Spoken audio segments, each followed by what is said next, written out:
I am Dr. Rapp, and this is Appreciating Shakespeare, Series 1, Chapter 15, The Nature of Art. Session 2 topics: Paradox 2, Escape and Return. Paradox 3, I and We. Paradox 4, Integrity and Change. The Power of Art, the Goal of Art. In this session, I continue the discussion of the nature of art based on the teaching and writing of the late Professor Mary Holmes. Paradox 2. Escape and Return. You have probably heard people say that escapism or escapist art is bad. If you believe them, you probably feel a little guilty every time you escape into art, movies, books, music, video games, TV. But the truth is that escape is essential to art and also essential to life. The people who say escapism is bad would be right if they said that art is bad and bad for you when escape is its only goal. But any work of art that does not succeed in causing us to escape from ourselves is a failure and also a bore. Not just weak or self-indulgent people, but all human beings crave and need to lose ourselves in art. What does it mean to lose ourselves in a work of art? Let's say you go to a good movie in the late afternoon. When the movie is over and you come out of the theater, it's dark. Are you surprised? Why? Because during the movie, you were completely unaware of the passage of time. Did you think the laws of physics had been suspended? Of course not.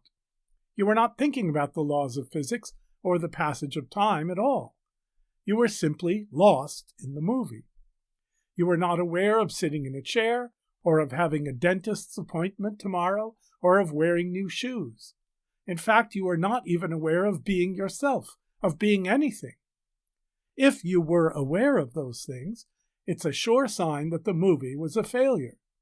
It failed to take you out of yourself, which is something we demand of any work of art. The work of art must carry us utterly away. If it doesn't, we call it boring, and it is boring. No one would pay to go into a movie theater to sit and watch a blank screen for 2 hours. If you did not see something up on that screen to make you forget yourself, and pretty quickly too, you would demand your money back. On the other hand, at the end of the best movies or concerts or plays or roller coaster rides or contemplation of the best paintings or eating of a deliciously well-cooked meal, we say, I really lost myself. I was carried away. I lost the sense of time. I didn't know where I was. Why do we crave to lose ourselves? And why is causing us to escape from ourselves essential to a good work of art? The answer is that every one of us feels bound in by the severe limits within which we live, and we need relief. It's that familiar frustration of being expandable minds tied to limited physical selves. Suppose the temperature went up only a few 100 degrees. We would die. If it went down only 100 degrees, we'd die.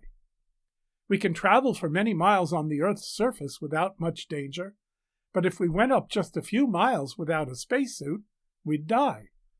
If we went underwater for an hour or so, or stepped off a 16-story building, or offered someone else the use of our heart for a few minutes, we would die. None of us will ever be shorter than 2 feet tall again, or taller than 10 feet. We won't fly by flapping our arms, or know what it is like to be born as a kitten or a puppy. We can't live in the past or in the future, nor can we stop the present from turning the future into the past at a faster and faster rate. We'll probably never know what it's like to be 200 years old. One of the most severe limitations we live under is that none of us will ever be someone else. Whatever we do, however we grow and change, it will be our own familiar self doing it. And the most severe limitation of all is that we will die. Now, all the animals live under the same limitations, but they don't make art for escape. Why not? Because they don't have the same sort of consciousness or imagination we do. They don't seem to suffer from these limitations because, so far as we can tell, they aren't aware of them as limitations or of what it might mean not to have them. But we can and do imagine being taller or shorter or more beautiful or uglier or flying or living underwater or being someone else or living for 1,000 years. And the contrast between that mental capacity to imagine being more or better or perfect or worse or just different, and the inescapable knowledge of what we really are and will never not be, is agonizing, if we cannot sometimes escape from it. But the good news is that we can escape from it, and we do escape from it again and again. Some people escape in destructive ways, like excessive drinking, compulsive gambling, promiscuous sex, mind-altering drugs, avoidable physical danger, or wanton violence. Most of us escape in better ways, like meaningful work, love, and worship. And all of us escape daily in sleep. And we all also escape in art. Again, as with empathy and psychic distance, escape in art can be dangerous. When the movie's over, even if we don't think we're Luke Skywalker or Harry Potter, we may decide that living in the movie is better than being ourselves. And so we may fill our rooms with Star Wars or Harry Potter posters and listen to the soundtrack 20 times a day and watch the movie over and over and wear Star Wars clothes and speak Star Wars language and worship the Force or dress like Harry Potter and carry a wand and make up incantations. This is escapism made into an end in itself, and it too is the enemy of art. The real value of the movie is lost in this attempt to make into reality the escape that the movie originally provided. In the meantime, reality itself has been fruitlessly and often dangerously abandoned. The other half of the paradox is this. Most of us not only escape through art, but also return to ourselves. The value of the escape is known and appreciated only when we return to awareness of ourselves and recognize what has happened to us, where we have been. We can appreciate having enjoyed the movie only when we return to consciousness of ourselves having watched it. So long as we are still in it, its meaning escapes us. Escape from and return to ourselves make up the second paradoxical pair on which art depends. Paradox 3. I and we. Imagine you are walking along with a friend. Your friend is talking about something, looking down at where his or her feet are going. In the meantime, you look up and see a magnificent sunset. What do? Do you keep walking along, silently listening to your friend and enjoying the sunset alone? No, you say, "Wow, look," and point toward the western sky. Why? You are enjoying the sunset quite well, are moved by it, perhaps deeply. Why interrupt your experience and your friend's conversation to say, "Look"? The answer is that even though each of us is an individual, forever compelled to experience as ourselves and as no one else what we do experience, at the same time we crave to share our experiences, especially our most intense and meaningful experiences, with others. What does your friend say when looking up and seeing the sunset you've pointed out? He or she says something like, "Yeah, wow, look." He or she wants to share it with you as well, and is grateful that you have pointed it out. The sunset is not only being appreciated, but also being shared. Each of you is having an interior, individual experience. At the same time, both of you are sharing that experience. And the experience is only fully satisfying when it is not just personally moving, but also shared. This is part of what it means to say that we are social beings. Human beings want to share what moves them. Just as we need to have visible representations of ideas and beliefs and desires, we have a need to share those ideas and beliefs and desires with others, and art is a way of doing so. Making a work of art, any kind of art, is a way of saying to others, "Wow, look." In other words, this moved me. I expect it will move you too. Let's share it. Here's a picture of my girlfriend or boyfriend, you might say, meaning, look at the captivating beauty and exciting personality and delightful spirit I see in her or him. Or you might say, you'll never believe what just happened to me on the way here. Listen to this. And a story follows. Or, that was a cool movie. Remember the part where... We crave to share, and whether the medium is a story, a snapshot, a string quartet, a cartoon, or a play by Shakespeare, the goal is the same. Wow, look! One could say that Othello is, in one sense, an elaborate and quite successful way Shakespeare has found to say, wow, here's what jealous pride is and does and looks like and feels like and leads to. Look! My podcasts, too, being works of art, exist to share something. They are my way of saying to you about Shakespeare, wow, look. Now, when a work of art succeeds at getting a great many people over a long period of time to look and to feel rewarded for looking, that work of art becomes what we call a classic. A classic is not a boring old work that older people use for torturing younger ones, though unfortunately some adults do use classics that way.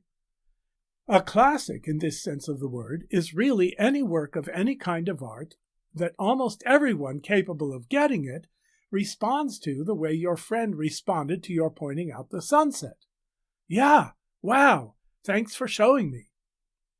In other words, a classic satisfyingly binds together a great number of people, a great number of unique individual experiences in a shared reality, reflecting the paradox of our being both individual and social beings. Paradox 4. Integrity and change. Having empathized into a work of art while retaining psychic distance, paradox 1, having escaped from ourselves into a work of art and then returned from the experience, paradox 2, having been individually moved and also shared the work of art, paradox 3, what do? We may forget it if the work was forgettable, or we may want to forget it but not be able to. Sometimes it stays with us and keeps replaying itself in our minds in bits and pieces. Sometimes it forces us into doing more than remembering it. Maybe we want to see or read it again. Maybe we find ourselves thinking about it, analyzing what it means, trying to record or copy or recreate it. We may even become aware that we ourselves have been changed by the experience. Maybe it has moved us so much that we will never again look at, fill in the blank, the same way. Are we still ourselves? Of course. Are we changed? Often, maybe in huge and noticeable ways. I see Star Wars and spend the next 15 years of my life preparing to be an astronaut. I see Julius Caesar and decide to learn Latin and become a historian of Rome. Or maybe we are changed in small, not noticeable ways. The next time I eat breakfast out, I order apple juice instead of orange juice because, whether I remember it or not, the movie's hero, or villain, did so. This is why the art of advertising works. We may even wish to judge a work of art on the basis of how it has changed us.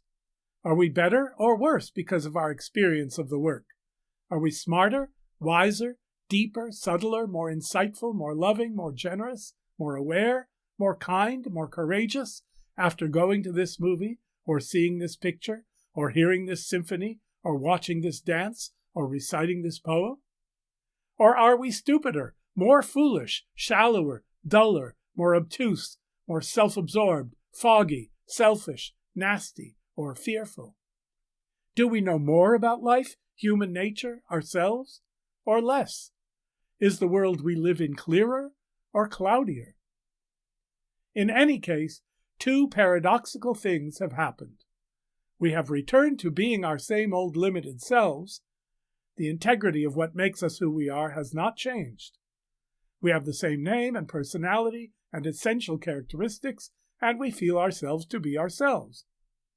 And at the same time, we have been affected by our experience, changed in some way, small or great.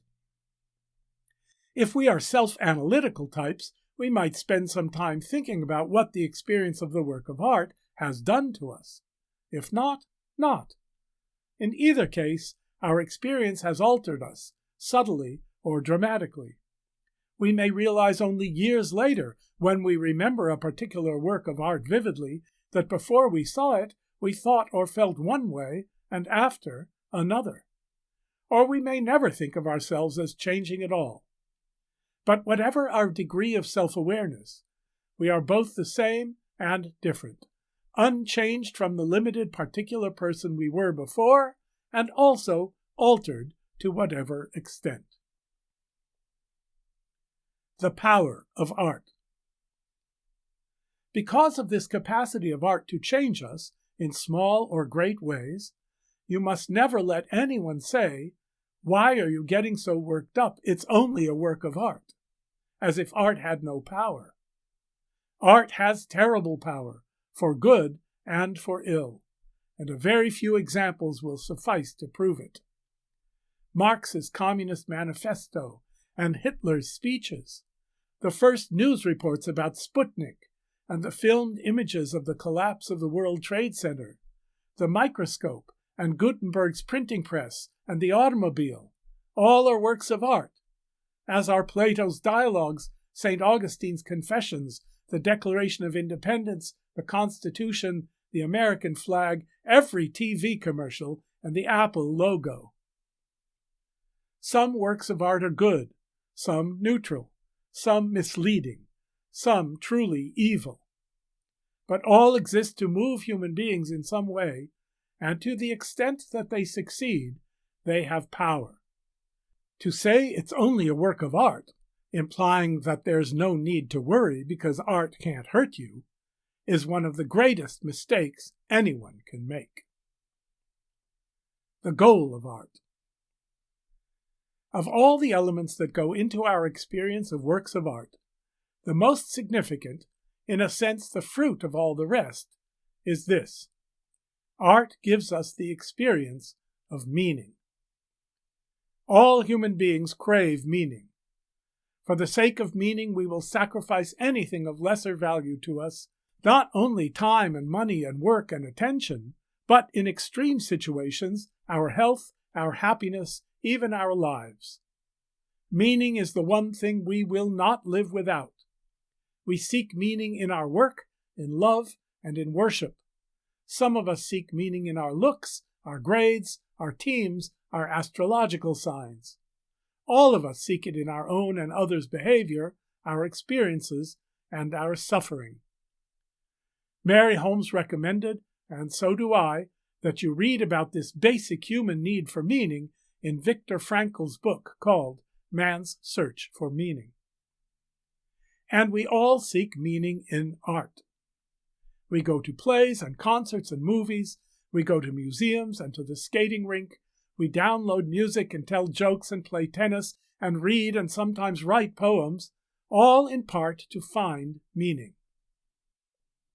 Now, let's say you spend Tuesday afternoon playing a computer game and Thursday evening watching Shakespeare's Othello. On Tuesday, you'll be experiencing empathy and psychic distance, and the same on Thursday. On Tuesday, you'll be carried away from yourself while you're playing the game and return when it's over, just as on Thursday you'll be carried away from yourself by the play and return when it's over. On Tuesday, someone, whether the friend you're playing against or the voice of the game, might say, "Wow, look at how you just smashed the enemy." And on Thursday, Shakespeare might say, "Wow, look at this great man destroyed by jealousy." And on Tuesday evening after your game, you'll be yourself. And on Friday morning after the play, you'll still be yourself. And at the same time, the game will have changed you in some ways, and so will the play. In other words, all four paradoxes of art are present in both kinds of experience, the popular art and the classic. This is just to say that the computer game and the play are both forms of art. Can we say that one form is more meaningful than the other? If you expect me to tell you that the play is more meaningful than the game, you'll be surprised. There's no such guarantee. Let's say you have never seen a Shakespeare play before and don't get the language and haven't yet listened to my podcasts.